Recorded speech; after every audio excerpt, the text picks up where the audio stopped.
Now then, I know they're different clubs, okay, but the swing fault from bunker shot to putting, even if we said 7-9 to 3 with the right hand side was a 3 with there, this is your 7-9, still the same issue, okay.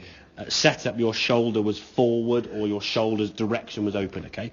So your feet were kind of aiming pretty good, the club was pretty good, but your shoulders would aim over here. That therefore would dictate your path going in this direction and create this spin off to the left. Now you're getting better at squaring the club face up. When your path goes this way, the ball just goes that way at times. So it's a straight pull to the right. Then sometimes you start aiming your feet this way to try and straighten that out, but you might go straighter, but your contact's going to be worse. Because by moving your feet as well as your top half, that changes your ball position, where your club's going to bottom out. Because the whole circle, that's sort of explain, I think we don't remember the roller thing outside, that circle has a low point. If I move that to the left or the right, your low point changes from here to here to here to here, whatever it may be.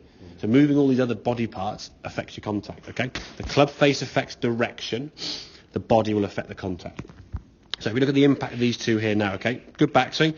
From here now, because the shoulders are slightly open, okay, if I sort of have impact there now, I would say that is kind of the direction your shoulders are, and the ball leg has just been hit the blur there off to the right there, okay? If we look at this 3-wood here now, left shoulder staying back, okay? As you come back to the golf ball, I would say your shoulders there now are more in that direction. The fact you can see your right shoulder a bit further forward, the ball now is going more in that direction as opposed to that direction. So the ball now is able to start online or just left to target. In actual fact, get a bit of this sort of left to right draw, which will increase your distance, okay?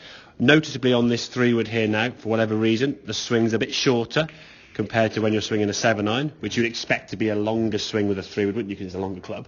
And I think a lot of that is maybe thinking about it and or this isn't a club that you're massively fond of.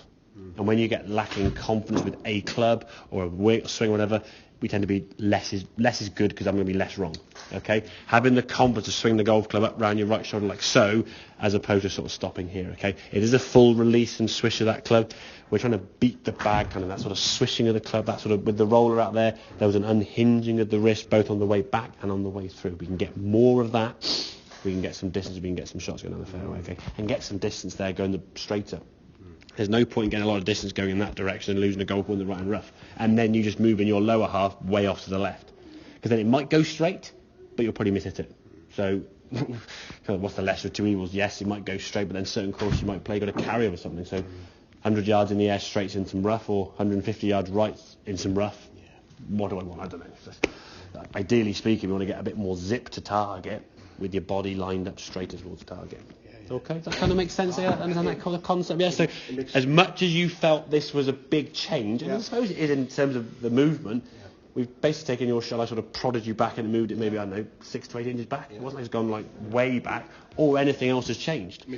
But often then you move here, him, everything moves together. And it's, as daft as it may seem, when we say, oh, square your shoulders up, you close your feet off.